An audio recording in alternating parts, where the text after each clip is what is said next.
നമസ്കാരം, ഭാരത് ലൈവിലേക്ക് സ്വാഗതം. നമസ്കാരം. നമ്മുടെ തമിഴ്നാട്ടിലെ കോലാഹലമൊക്കെ ഏതാണ്ട് ഒതുങ്ങിക്കഴിഞ്ഞു അല്ലേ?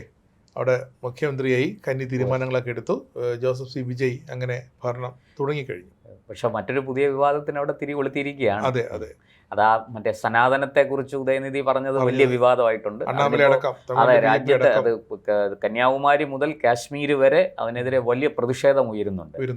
അതായത് വിജയ് അന്ന് പ്രശാന്ത് പറഞ്ഞതുപോലെ നിയമസഭയിൽ വച്ച് നിയമസഭയുടെ പരിരക്ഷയിൽ ഉദയനിധി അത് സനാതന ധർമ്മത്തെ വീണ്ടും വേരോടെ പിഴുതെറിയണം എന്ന് പറയുമ്പോൾ ഒരു ചെറു പുഞ്ചിരിയോടെ മുഖ്യമന്ത്രി എന്ന ഒരു നട്ടല് പോലും ഇല്ലാതെ, അതായത് തമിഴ്നാട്ടിലെ വിജയിന്റെയും ഉദ്ദേശം അത് തന്നെയാണോ എന്ന് തോന്നിപ്പിക്കുന്നു. പക്ഷെ വിജയ് ജയിച്ചത് എങ്ങനെയാണ്? വെറും ഈ ഇവാഞ്ചലിസ്റ്റുകളുടെയും അല്ലെങ്കിൽ അവിടുത്തെ ക്രൈസ്തവ സമുദായത്തിന്റെ വോട്ട് കൊണ്ടാണ് ജയിച്ചല്ലോ? ഫാൻസ് തന്നെ എല്ലാ മതവിഭാഗക്കാരും ഉണ്ട്. അതെ അതെ. അപ്പോൾ വിജയ് ഒരു എല്ലാ മതവിഭാഗക്കാരും എന്ന് പറയുമ്പോൾ തമിഴ്നാട്ടിൽ ഏറ്റവും കൂടുതലുള്ളത് ഹിന്ദുക്കളാണ്, സനാതന ധർമ്മ വിശ്വാസികളാണ്. അപ്പോൾ അവരാണ് ഏറ്റവും കൂടുതൽ വിജയിന്റെ ഫാൻസിലുള്ളത്, അവരാണ് ഏറ്റവും കൂടുതൽ വിജയിന് വോട്ട് ചെയ്തിരിക്കുന്നത്. ഇതൊരു കുടുംബത്തിലേക്ക്, ഒരു കൂട്ടുകുടുംബത്തിലേക്ക് വിവാഹം കഴിച്ചുകൊണ്ടിരുന്ന ആ ചെറുപ്പക്കാരൻ, ഒരു നവവരൻ ഇരുന്ന് പറയുകയാണ്, നവവരൻ്റെ അനിയനും കൂടി ഇരുന്ന് പറയുകയാണ്, ഈ കുടുംബം നമുക്ക് കുളന്നോണം, ഈ വീട് ഇടിച്ച് പൊളിച്ച് നമുക്ക് കച്ചവടം ചെയ്യണം എന്നൊക്കെ പറയുമ്പോൾ ആ കൂട്ടുകുടുംബത്തിലെ 10-15 അംഗങ്ങൾ അവരെങ്ങനെ സഹിക്കും? അതേ മനസ്ഥിതിയാണ് വിജയ് ഇപ്പോൾ തമിഴ്നാട്ടിൽ കാണിച്ചുകൊണ്ടിരിക്കുന്നത്. നിയമസഭയുടെ പരീക്ഷയിലാണ് വിജയിന്റെ വരവിനെ കുറിച്ച് തന്നെ വലിയ ദുരൂഹമായ ഒരുപാട് കാര്യങ്ങൾ ഇപ്പോൾ തമിഴ്നാട്ടിലെ ഓൺലൈൻ ചാനലുകളിൽ ചർച്ച പൊടിപൊടിക്കുന്നത് അതൊക്കെയാണ്. വിജയ് ഒരു ക്രിപ്റ്റോ ക്രിസ്ത്യനാണ് എന്ന് പോലുമുള്ള ആക്ഷേപം ഉയരുന്നുണ്ട് വിജയിനെതിരെ. അതായത് കഴിഞ്ഞ 2 വർഷം വിജയ് ഈ TVK രൂപീകരിച്ച് വെറും 2 വർഷത്തിനുള്ളിലാണ് തെരഞ്ഞെടുപ്പിൽ ഈ നേട്ടമുണ്ടാക്കിയത്. ഈ നേട്ടമുണ്ടാക്കിയതിന് വിജയ് ഏതാണ്ട് ഈ ഡിജിറ്റൽ പ്രചാരണത്തിന്, ഈ നമ്മളെ ഈ സോഷ്യൽ മീഡിയ ഉപയോഗിച്ച് വാട്സാപ്പ്, ഫേസ്ബുക്ക്, ട്വിറ്ററല്ല ഇപ്പോൾ എക്സ് ആണത്, അങ്ങനെയുള്ള ഈ ഇൻസ്റ്റാഗ്രാം, അതുപോലെ ഉള്ള സോഷ്യൽ മീഡിയ പ്ലാറ്റ്ഫോമുകൾ, ആപ്ലിക്കേഷനുകൾ ഒക്കെ ഉപയോഗിച്ച് പ്രചാരണം നടത്തിയതിന് 3000 കോടി രൂപ ചെലവഴിച്ചിട്ടുണ്ട് എന്ന് വരെയുള്ള തരത്തിൽ ചർച്ചകൾ നടക്കുന്നുണ്ട്. അതൊക്കെ സത്യമാണോ എന്ന് നമുക്കറിയില്ല, പക്ഷേ അത്തരത്തിൽ ചർച്ച നടക്കുന്നുണ്ട്.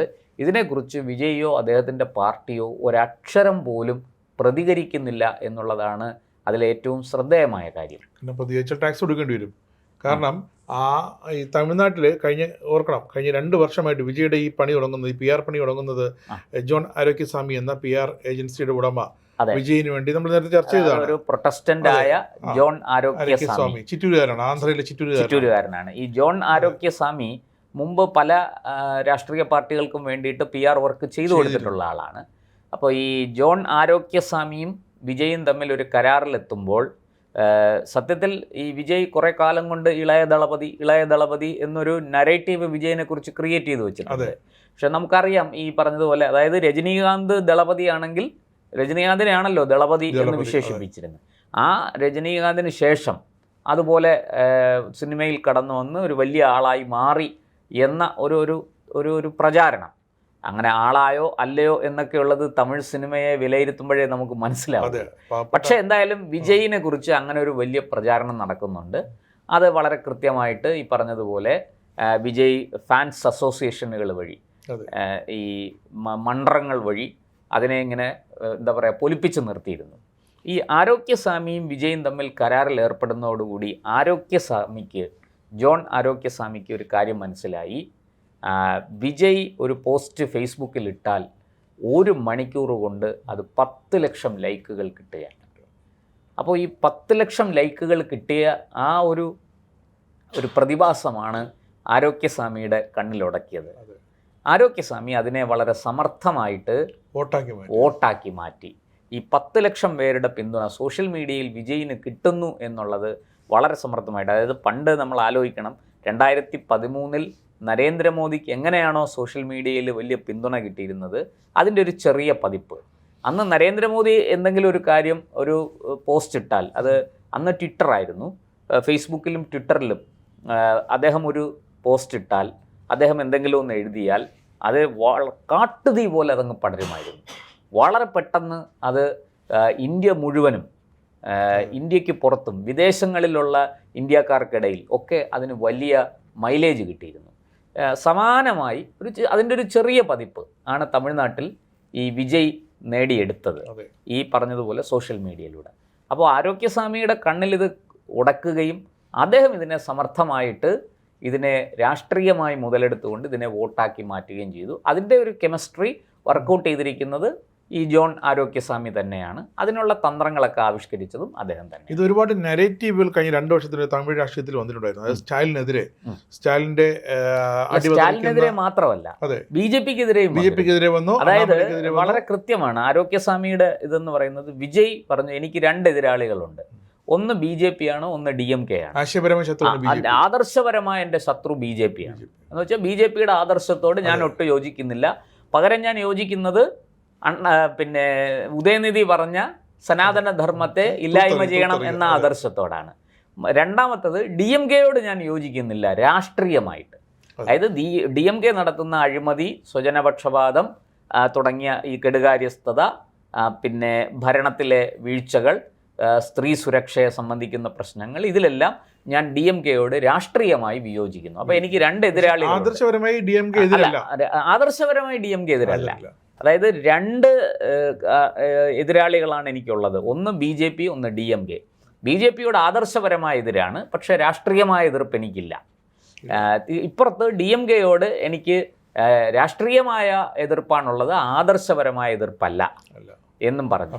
അപ്പോൾ വളരെ കൃത്യമാണ് വിജയിന്റെ നരേറ്റീവ്. അത് ആരോഗ്യസ്വാമി വിജയിനെ കൊണ്ട് വിജയിലൂടെ നടപ്പാക്കിയതാണ്, ഇൻജക്ട് ചെയ്ത് പുറത്തേക്ക് വിടുന്നു.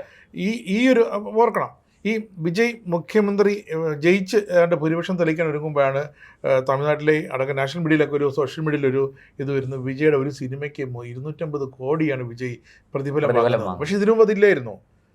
അപ്പൊ ഇതിന് നമ്മള് കാരണം ഈ വിജയ് മുമ്പ് എത്ര കോടിയാണ് പ്രതിഫലം വാങ്ങിച്ചിരുന്നത് എന്നൊരു ചർച്ചയായിട്ടില്ല. ഇപ്പൊ രജനീകാന്തിന്റെ പ്രതിഫലത്തെ കുറിച്ച് തമിഴ് സിനിമയും അല്ലെങ്കിൽ തമിഴ് സിനിമയ്ക്ക് പുറത്തും ചർച്ചകൾ നടന്നിട്ടുണ്ട്. ഇനി കേരളത്തിൽ പോലും അദ്ദേഹത്തിന്റെ ഇതിനെക്കുറിച്ച് അദ്ദേഹം വർഷത്തിൽ ഒരു സിനിമയെ അഭിനയിക്കുകയുള്ളൂ.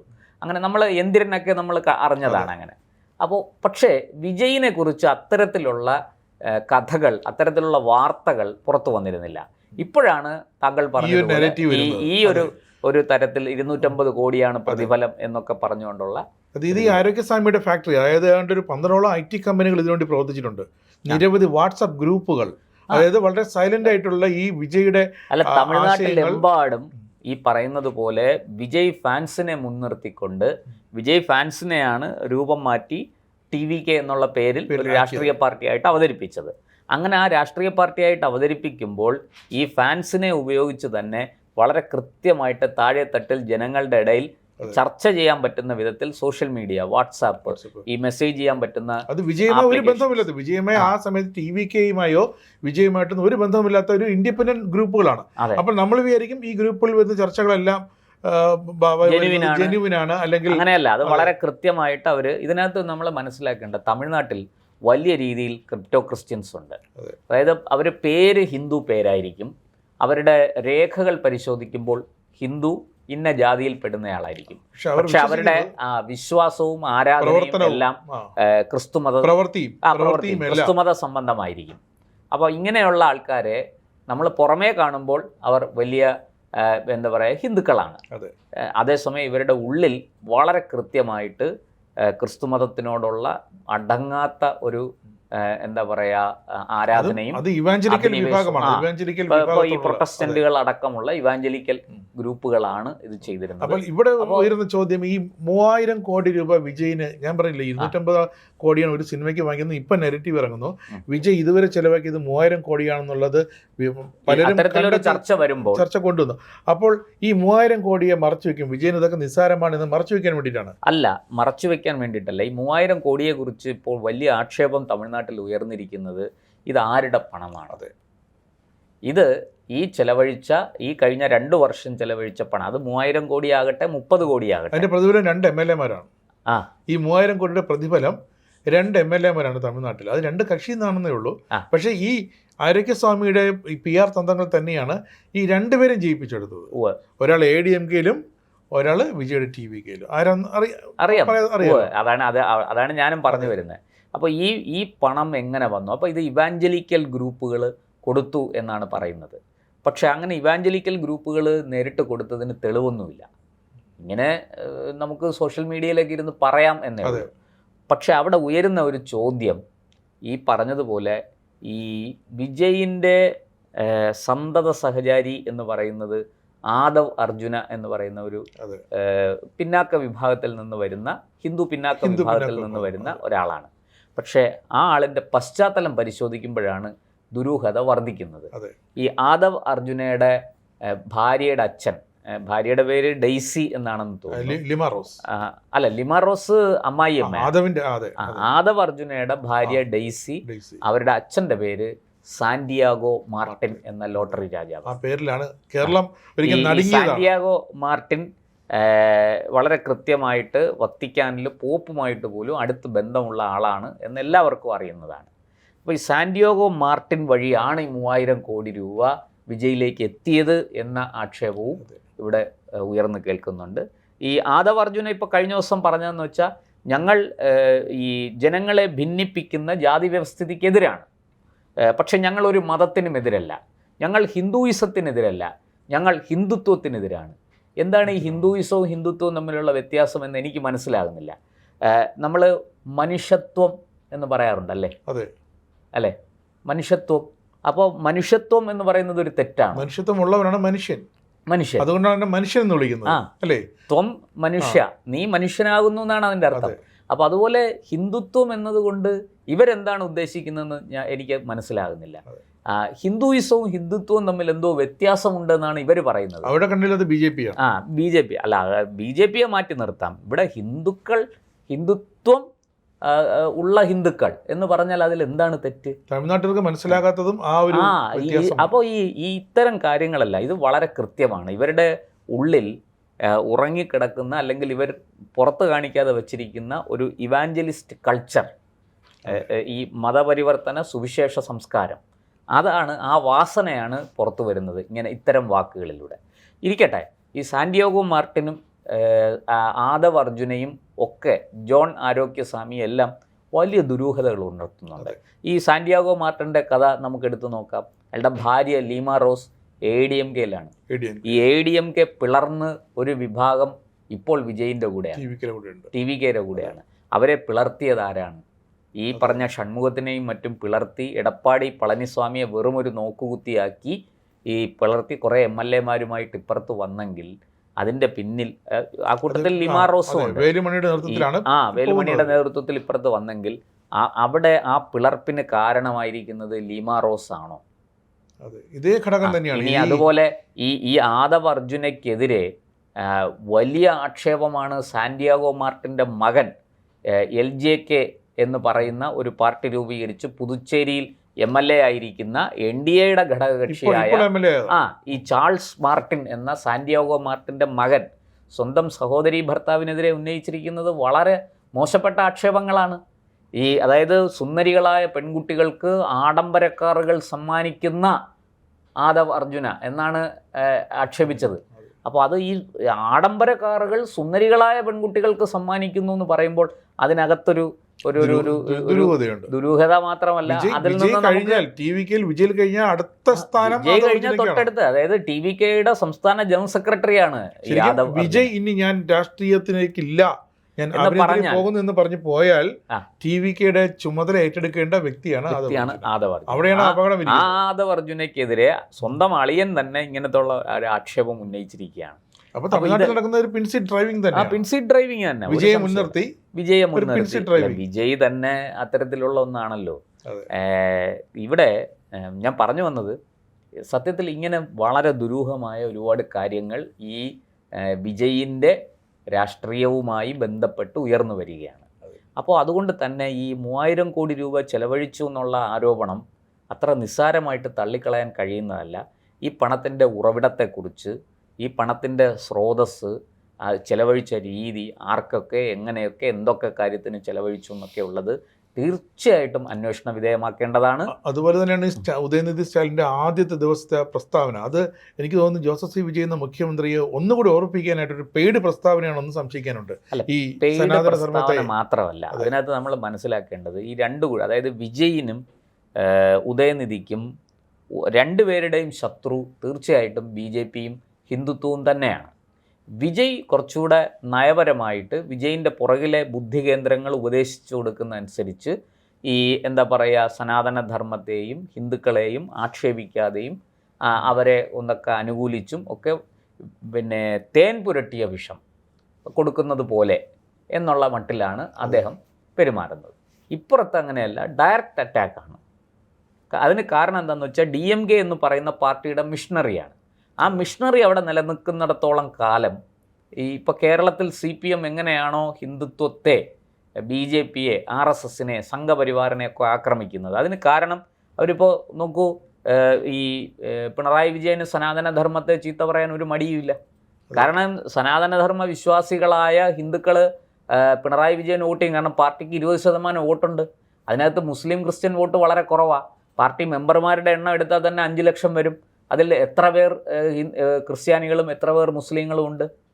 അപ്പോൾ ഏറ്റവും കൂടുതൽ ഏതാണ്ട് 95% ഹിന്ദുക്കളാണ് പാർട്ടി അണികളായിട്ട്. നോക്കൂ, ആ ഹിന്ദുക്കളെയാണ് മുമ്പിൽ നിർത്തിക്കൊണ്ട് സനാതനധർമ്മത്തെ ചീത്ത പറയുന്നത്.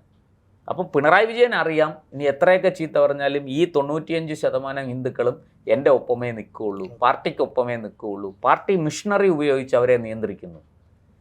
അവരെ പാർട്ടി മിഷണറി ഉപയോഗിച്ച് വളരെ ഭംഗിയായിട്ട് നിയന്ത്രിക്കുന്നു. അതുപോലെ DMKയ്ക്കും പാർട്ടി മിഷണറി ഉപയോഗിച്ച് അവരുടെ ഒപ്പം നിൽക്കുന്ന സനാതനധർമ്മ വിശ്വാസികളെ, ഹിന്ദുക്കളെ നിയന്ത്രിക്കാൻ കഴിയുന്നു. അതുകൊണ്ടാണ് ഉദയനിധി വളരെ ധൈര്യപൂർവ്വം വന്ന് നേരിട്ട് അറ്റാക്ക് ചെയ്യുന്നത്. ഈ ഉദയനിധി ഇപ്പോൾ സനാതനധർമ്മവും ഹിന്ദുത്വത്തിനെതിരെ ഒരു പ്രചാരണമൊക്കെ കൊണ്ടുവരുമ്പോൾ അത് സ്വന്തം വീട്ടിൽ നിന്ന് തുടങ്ങേണ്ടത് അത് അണ്ണാമല അടക്കം കഴിഞ്ഞ ദിവസം അണ്ണാമലൈ പറഞ്ഞ ആ സ്റ്റേറ്റ്മെന്റ് ഞാൻ കണ്ടു. അത് മാത്രമല്ല, ചില ദൃശ്യങ്ങളും കണ്ടു. ഇയാളുടെ അമ്മ, ഈ ഉദയനിധിയുടെ അമ്മ, സ്റ്റാലിൻ്റെ ഭാര്യ പോയി മൂകാംബിയെ ചെന്ന് മൂകാംബിയയിലെ പൂജാരിക്ക് മുന്നിൽ ഇങ്ങനെ തൊഴുകൈകളോടുകൂടി തല കുമ്പിട്ട് നിൽക്കുകയാണ് അനുഗ്രഹം വാങ്ങാൻ. മാസങ്ങൾക്ക് മുമ്പില്ലേ തളിപ്പറമ്പ് ഇവിടെ കേരളത്തിൽ ഈ വഴിപാടൊക്കെ നടത്തിയിട്ട് പോയത് നമ്മൾ കണ്ടു. മാത്രമല്ല, അവർ തമിഴ്നാട്ടിലെ എല്ലാ ക്ഷേത്രങ്ങളിലും പോയി വഴിപാട് നടത്തുകയാണ്.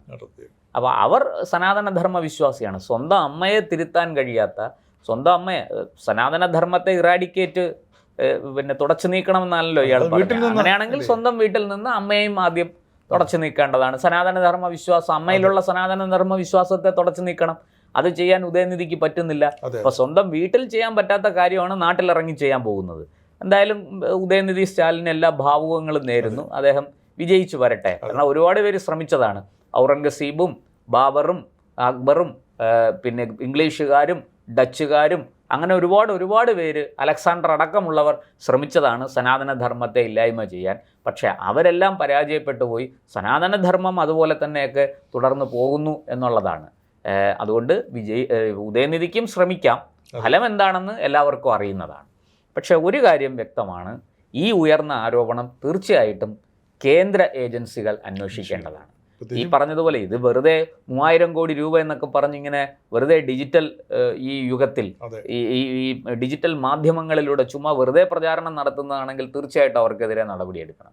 അല്ലാത്ത പക്ഷം ഈ 3000 കോടി രൂപ എവിടെ നിന്ന് വന്നു, ആരാണ് ഇതിൻ്റെ സ്രോതസ്സ്, ഇതിൻ്റെ ഉറവിടം എവിടെ നിന്നാണ്, അതുപോലെ തന്നെ സാന്റിയാഗോ മാർട്ടിനുമായിട്ടുള്ള ബന്ധം എന്താണ്, സാന്റിയാഗോ മാർട്ടിൻ വഴിയാണ് ഈ പണം വന്നതെന്നുള്ള ആക്ഷേപം സത്യമാണോ, ഇതിനൊക്കെ കൃത്യമായ ഉത്തരം കിട്ടേണ്ടതുണ്ട്. ഇതേ അവസ്ഥയിൽ മമതയ്ക്ക് അവിടെ ഐപാക്കിന്റെ അവിടുത്തെ ഓഫീസിൽ